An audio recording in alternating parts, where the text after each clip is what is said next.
ಗೋಪೂಜೆ ಯಾಕೆ ಮಾಡಬೇಕು?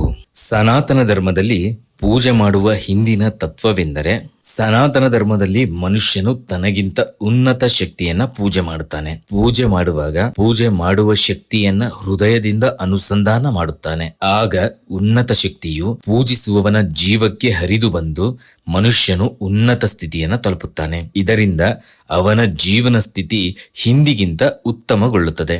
ಗೋವನ್ನ ಪೂಜೆ ಮಾಡುವುದರಿಂದ ಗೋವಿನಲ್ಲಿರುವ ಉನ್ನತ ಶಕ್ತಿಯು ಪೂಜೆ ಮಾಡುವನಲ್ಲಿ ಬರುತ್ತದೆ. ಇದರಿಂದ ಗೋವಿನಲ್ಲಿರುವ 33 ಕೋಟಿ ದೇವತೆಗಳ ಅನುಗ್ರಹವು ಪೂಜಿಸುವವನಿಗೆ ಬಂದು ಅವನ ಶ್ರದ್ಧಾನುಸಾರ ಕಷ್ಟ ಪರಿಹಾರವಾಗಿ ಸುಖ, ಶಾಂತಿ, ನೆಮ್ಮದಿ ಸಿಗುತ್ತದೆ. ಸತ್ಯ ಧರ್ಮದಲ್ಲಿ ಇರುವ ಶಕ್ತಿ ಸಿಗುತ್ತದೆ. ನಾವು ಗೋವಿನಲ್ಲಿರುವ ದೈವೀ ಶಕ್ತಿಯನ್ನ ಆರಾಧಿಸುತ್ತೇವೆಯೇ ಹೊರತು ಹಾಲು ಕೊಡುತ್ತದೆ, ಯಾವ ತರಹದ ಹಾಲು ಕೊಡುತ್ತದೆ ಎಂಬ ಕಾರಣಕ್ಕಾಗಿ ಅಲ್ಲ. ಅದರ ಬಾಹ್ಯ ಚಹರೆ ನೋಡಿಯೂ ಪೂಜೆ ಮಾಡುವುದಿಲ್ಲ. ಹಾಲಿನ ಗೋಮೂತ್ರದ ಗುಣಮಟ್ಟ ಅಥವಾ ಅದಕ್ಕೆ ರೋಗ ನಿವಾರಕ ಶಕ್ತಿ ಇರುವುದಕ್ಕಾಗಿ ಪೂಜೆ ಮಾಡುವುದಲ್ಲ. ಅದರಲ್ಲಿರುವ ದೈವ ಶಕ್ತಿಯನ್ನ ಪೂಜೆ ಮಾಡುವುದು. ಹಾಲು ಕೊಡುತ್ತದೆ ಎನ್ನುವ ಕಾರಣಕ್ಕಾಗಿ ಪೂಜೆ ಮಾಡುವುದಾದ್ರೆ ಎಮ್ಮೆ, ಕತ್ತೆ, ಆಡುಗಳಿಗೂ ಪೂಜೆ ಮಾಡಬೇಕಿತ್ತಲ್ವೇ? ಗೋವು ಪ್ರಾಣಿಯಲ್ಲ, ದೇವರ ಅವತಾರ. ಅಧಿಕ ಮಾಸ, ಪುರುಷೋತ್ತಮ ಮಾಸ ಪುರಾಣದಂತೆ ಭೂಲೋಕಕ್ಕಿಂತ ಬಹಳ ದೊಡ್ಡದಿರುವ ಲೋಕವೊಂದಿದ್ದು ಅದನ್ನ ಗೋಲೋಕ ಎಂದು ಹೆಸರಿಸಲಾಗಿದೆ. ಅದರಲ್ಲಿ ಶ್ರೀಕೃಷ್ಣನ ಜೊತೆ ಕುಣಿದು ಕುಪ್ಪಳಿಸುತ್ತಾ ಆನಂದದಿಂದ ವಿಹರಿಸುತ್ತಿರುವ ಅಸಂಖ್ಯ ಗೋವುಗಳು ಇವೆ. ಪ್ರತು ಮಹಾರಾಜನ ಕೋರಿಕೆ ಮೇರೆಗೆ ಭೂಮಿಗೆ ಅವತರಿಸಿ ಸಗಣಿಯ ಮೂಲಕ ಭೂಮಿಯ ಫಲವತ್ತತೆ ಹೆಚ್ಚಿಸಿ ಸಸ್ಯ ರಾಶಿ ಬೆಳೆಯುವಂತೆ ಮಾಡಲು ಹಾಗೂ ಹಾಲಿನ ಮೂಲಕ ಮನುಷ್ಯನ ಬೆಳವಣಿಗೆಗಾಗಿ ಭೂಲೋಕಕ್ಕೆ ಅವತರಿಸಿದವು ಗೋವುಗಳು. ಅವು ಪ್ರಾಣಿಗಳಲ್ಲ, ಭೂಮಿಗೆ ಅವತರಿಸಿದ ದೈವ ಶಕ್ತಿ. ಗೋ ಹತ್ಯೆ ಯಾಕೆ ಮಾಡಬಾರದು?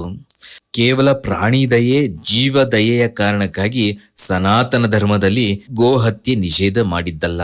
ಗೋ ಹತ್ಯೆ ನಿಷೇಧ ಮಾಡಲು ಮುಖ್ಯ ಕಾರಣ ಅದು ಪಂಚ ಮಹಾಪಾತಕಗಳಲ್ಲಿ ಒಂದು. ಪಂಚ ಮಹಾಪಾತಕಗಳು ಯಾವುವೆಂದರೆ, 1. ಬ್ರಹ್ಮಹತ್ಯೆ, ಗೋಹತ್ಯೆ, ಸ್ತ್ರೀ ಹತ್ಯೆ ಇತ್ಯಾದಿಗಳು. 2. ಮದ್ಯಪಾನ. 3. ಬಂಗಾರ ಕದಿಯುವುದು. 4. ಗುರುತಲ್ಪ ಗಮನ. 5. ಈ 4 ಪಾಪಗಳನ್ನ ಮಾಡುವವರಿಗೆ ಸಹಕಾರ ಕೊಡುವುದು ಹಾಗೂ ಅವರ ಸಹವಾಸ ಮಾಡುವುದು. ಹೀಗೆ ಗೋಹತ್ಯೆಯು ಬ್ರಹ್ಮಹತ್ಯೆಯಲ್ಲಿ ಒಂದು. ಮಳೆಯಲ್ಲಿ ಬೆಂಕಿ ಕಡ್ಡಿ ಉರಿಸಲು ಆಗುವುದಿಲ್ಲ. ಹಾಗೆಯೇ ಎಲ್ಲಿ ಮಹಾಪಾತಕಗಳು ಜರುಗುತ್ತವೋ ಅಲ್ಲಿ ಬರುವ ಋಣಾತ್ಮಕ ಶಕ್ತಿಗಳಿಂದ ಧರ್ಮಾಚರಿಸಲು ಮನುಷ್ಯನಿಗೆ ಮನಸ್ಸು ಬರುವುದಿಲ್ಲ, ಪ್ರೇರಣೆ ಸಿಗುವುದಿಲ್ಲ. ಧರ್ಮ ಆಚರಿಸಿದವರು ಪ್ರಬಲವಾಗಿ ಆಚರಿಸಲು ಸಾಧ್ಯವಾಗುವುದಿಲ್ಲ. ಧರ್ಮಾಚರಣೆಯ ಸೂಕ್ತ ಫಲ ಸಿಗುವುದಿಲ್ಲ. ಆದ್ದರಿಂದ ಗೋಹತ್ಯೆ ಆಗದಂತೆ ತಡೆಯುವುದು ಋಣಾತ್ಮಕ ಶಕ್ತಿಯನ್ನು ತಡೆದಂತಾಗಿ ಧರ್ಮಾಚರಿಸಲು ಸೂಕ್ತ ವಾತಾವರಣ ನಿರ್ಮಾಣವಾಗುತ್ತದೆ. ಆದ್ದರಿಂದ ಗೋರಕ್ಷಣೆ ಮೂಲಕ ಧರ್ಮ ರಕ್ಷಣೆ ಕಾರ್ಯವಾಗುತ್ತದೆ. ಗೋವುಗಳು ಸಂತೋಷವಾಗಿರುವ ಕಡೆಗಳಲ್ಲೆಲ್ಲ ಧರ್ಮವು ಫಲ ನೀಡುತ್ತದೆ. ಗೋ ಹತ್ಯೆ ತಡೆಯಲು ತನಗಿರುವ ಅಧಿಕಾರ, ಬಾಹುಬಲ, ಆರ್ಥಿಕ ಶಕ್ತಿ ಇತ್ಯಾದಿಗಳನ್ನ ಅವರವರ ಸಾಮರ್ಥ್ಯಕ್ಕನುಗುಣವಾಗಿ ಪ್ರಯತ್ನ ಮಾಡಲೇಬೇಕು. ಇಲ್ಲದಿದ್ದಲ್ಲಿ ಗೋಹತ್ಯೆಗೆ ಸಹಕರಿಸಿದಂತಾಗಿ ಅವರು ಪಂಚ ಮಹಾಪಾತಕ ಮಾಡಿದವರಾಗುತ್ತಾರೆ. ಆದ್ದರಿಂದ ಪ್ರತಿಯೊಬ್ಬರೂ ಅವರವರ ಸಾಮರ್ಥ್ಯಕ್ಕನುಗುಣವಾಗಿ ಗೋಹತ್ಯೆ ನಿಲ್ಲಿಸುವ ಪ್ರಯತ್ನ ಮಾಡಲೇಬೇಕು.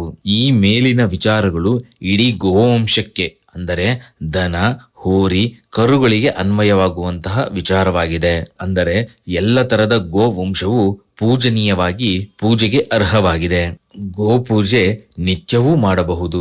ಬಲಿಪಾಡ್ಯಮಿ ಅಂದರೆ ಕಾರ್ತೀಕ ಮಾಸದ ಶುಕ್ಲ ಪಕ್ಷದ ಮೊದಲ ದಿನ ಪಾಡ್ಯ ಎಂದು ವಿಶೇಷವಾಗಿ ಗೋಪೂಜೆ ನಡೆಸುತ್ತಾರೆ. ಹಿಂದೆ ದ್ವಾಪರ ಯುಗದಲ್ಲಿ 5 ವರ್ಷ ಪೂರೈಸಿದಾಗ ಮಕ್ಕಳನ್ನ ಗೋವುಗಳನ್ನು ಚೆರಿಸುವ ಕೆಲಸಕ್ಕೆ ಕಳಿಸ್ತಾ ಇದ್ರು. ಹಾಗೆ ಗೋವುಗಳನ್ನ ಮಕ್ಕಳಿಗೆ ಉಸ್ತುವಾರಿ ಕೊಡುವ ದಿನದಂದು ದೊಡ್ಡ ಸಮಾರಂಭವೇ ಏರ್ಪಡಿಸುತ್ತಿದ್ರು. ಶ್ರೀಕೃಷ್ಣ ಬಲರಾಮ ಗೋವುಗಳನ್ನ ಚರಿಸುವ ಜವಾಬ್ದಾರಿಯನ್ನ ಗೋಪಾಷ್ಟಮಿ, ಇದನ್ನ ಕಾರ್ತೀಕ ಮಾಸದ ಶುಕ್ಲ ಪಕ್ಷದ ಅಷ್ಟಮಿ ಎಂದು ಆಚರಿಸುತ್ತಾರೆ. ಅಂದಿನಿಂದ ಇಂದಿನವರೆಗೂ ಗೋಪಾಷ್ಟಮಿಯನ್ನ ಉತ್ತರ ಭಾರತದಲ್ಲಿ ಅತ್ಯಂತ ವಿಜೃಂಭಣೆಯಿಂದ ಆಚರಿಸುವ ಸಂಪ್ರದಾಯವಿದೆ. ಮಕರ ಸಂಕ್ರಾಂತಿಯಂದು ಗೋಪೂಜೆ ಮಾಡುವ ಸಂಪ್ರದಾಯವೂ ಇದೆ. ಮಾಹಿತಿ DPK ಗೋಪ್ರೇಮಿ.